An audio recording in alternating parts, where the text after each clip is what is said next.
आ रहे हैं, कहीं जाएगा नहीं। और मैं एक बार फिर आपको कहना चाहूँगा, अधिक पुरुषोत्तम मास में 31 अध्याय की कथा सुनना 12,000 वर्ष तक गंगा स्नान के बराबर।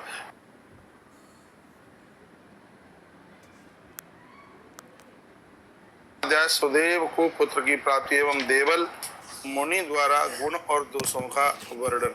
श्री नारायण जी बोले, हे नारद, भगवान की आज्ञा पाकर गरुड़ जी उस ब्राह्मण से बोले, हे ब्राह्मण श्रेष्ठ, जैसा भगवान ने कहा तुम्हें 7 जन्मों तक पुत्र सुख तो नहीं है, किंतु हे तपोधन, स्वामी की आज्ञा से, सुनिए कितनी प्यारी कथा है, स्वामी की आज्ञा से मैं तुम्हें पुत्र का वर देता हूँ। मेरे ही अंश से तुम्हें एक पुत्र होगा, साथ ही तुम दोनों को उसके सुख के बाद में थोड़ा दुख होगा। अब अपने मन में श्री हरि को धारण कर सुख पूर्वक रहो, संसारी सुखों का उदासीनता पूर्वक भोग करो। श्री वाल्मीकि जी बोले, इस प्रकार पति पत्नी को वर दे करके श्री हरि गरुड़ पर चढ़े हुए वैकुंठ के लिए चले गए।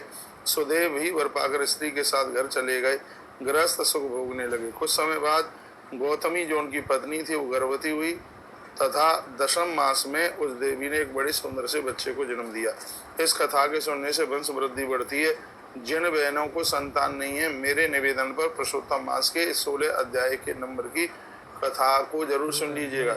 इस अध्याय को सुनने से बच्चों की भारी तरक्की होती है और पिता से पहले जिनका बेटा दुनिया छोड़ करके चला गया है, 16वें अध्याय की इस कथा को सुनने से वह जहाँ भी है मुक्त स्वरूप से भगवत चरण स्थान को पाता है।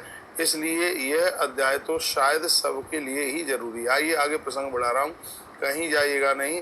और कहीं ये खटप भी होता है 1 बजे, तो आप तुलसी तपोवन है, तुलसी तपोवन यूट्यूब चैनल पर जुड़ करके आज पुरुषोत्तम मास सत्य मास पूर्णिमा है, पूरी कथा सुनना बिल्कुल छोड़ना नहीं है।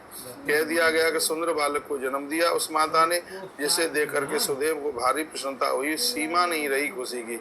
उसने विद्वान ब्राह्मणों को बुला करके स्नान करके जाति कर्म संस्कार कराए। ब्राह्मण को भोजन कराने से अलाय वलाय सिगरी मिट जाती है।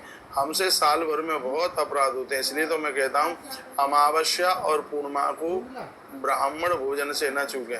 एकादशी करने वाले लोग द्वादशी को ब्राह्मण भोजन से न चूकें। ये तिथियां अपने आप में बहुत दिव्य हैं, बहुत ज़्यादा पावन है। पहले तो लगता है कि पैसा खर्च हो गया, लेकिन ये खर्च नहीं हो गया। यह आपको अनंत गुना आपकी तरक्की देता है, पुरखों को संतुष्ट करता है, पितर प्रसन्न हो जाते हैं। और वो भी अधिक मास, पुरुषोत्तम मास, बहुत बड़ी महिमा। प्रसन्नता पूर्वक दान दिया, उसका नाम भी सुखदेव ही रख दिया।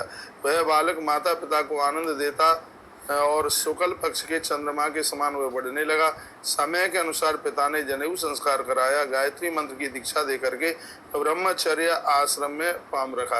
एक बार आप ब्राह्मणों के भोजन की तस्वीरें जरूर आप देख लीजिएगा। मैं कहूँगा आज का चांदी का दान है, वो है 33 दानों में से। तो इसमें भी आप जुड़ करके सौभाग्य पुण्य आप कमा लें। जिन्होंने 6,000 रुपया जमा कर दिए हैं या कर रहे हैं, उन्हें 500 रुपये अलग से करने की जरूरत है नहीं। 33 ब्राह्मणों के लिए 7,000 रुपये का दान है, वो भी मय दक्षिणा के सहित। तो ये सूचना सब आपके पास पहुँचाएंगे। देखिए यहाँ ब्राह्मण भोजन की कितनी बड़ी महिमा इस अध्याय में बताई जा रही है। कहते हैं गायत्री मंत्र की दीक्षा दे करके ब्रह्मचर्य आश्रम में उस बच्चे को रखा। बुद्धिमान ने वेदाध्ययन प्रारंभ किया। गुरु भक्त बुद्धिमान उस बालक ने अपनी सेवा से गुरु को अति प्रसन्न कर लिया। एक बार ही पढ़ने से उसे सब कुछ कंठस्थ हो जाता था। संपूर्ण विद्याएं उसके पास चल करके आ गई। श्री वाल्मीकि जी बोले, एक बार देवर्षि वहां आए जो करोड़ों सूर्यों के समान तेजस्वी थे, और उन महर्षि वाल्मीकि जी उनके साथ में जितने भी महापुरुष आए सब स्वस्ति वाचन का पाठ कर रहे थे। कहते हैं नारायण कवच के साथ में बहुत बहुत पाठ किए गए। मैं कहता हूँ संत भगवंत की जितनी महिमा है, ग्रंथ की भी उतनी ही महिमा है। वो कितने भाग्यशाली हैं कि सीधाम वृंदावन में जिनका पोथी पाठ पूरा हो रहा है। ये भाग्य है, ये बिना भाग्य के नहीं तो धन होता है तो भी सौभाग्य नहीं मिल पाता। जहाँ से भागवत जी प्रकट हुई है और वहाँ जिनकी पोथी बैठ रही है, ये कोई साधारण बात नहीं है। ये मैं इतना प्रफुल्लित हूँ ये कहने में। मेरा इतना मन था सौताल में कथा करने के लिए अधिक मास में, लेकिन भगवान ने यह सौभाग्य मुझे गंगा मैया जी की गोद में 7 दिन ये सौभाग्य दे दिया रहने के लिए। कल मैं बिल्कुल रात्रि को 11 बजे तक मैं गिरिराज जी गोवर्धन में था। सभी व्यवस्थाओं में लग गए हैं। इतना बड़ा आयोजन है और मैं कहूँगा ईश्वर ने 2 पैसे आपको ज़्यादा दिए हैं, तो बिल्कुल यहाँ जितना भी आटा चावल दाल जो भी कुछ मालपुआ बनेंगे रोज, क्योंकि अधिक मास है ना, तो ये सब इतना अद्भुत कार्य हो रहा है। आप भी लिखा दीजिए कि हमारी तरफ से इतना गुड़ लिख लो, इतनी चीनी लिख लो, इतना आटा लिख लो, इतना घी तेल लिख लो, ये सौभाग्य बिल्कुल मिल जाएगा। ईश्वर ने मौका दिया है, इसे बिल्कुल भी न चूकें।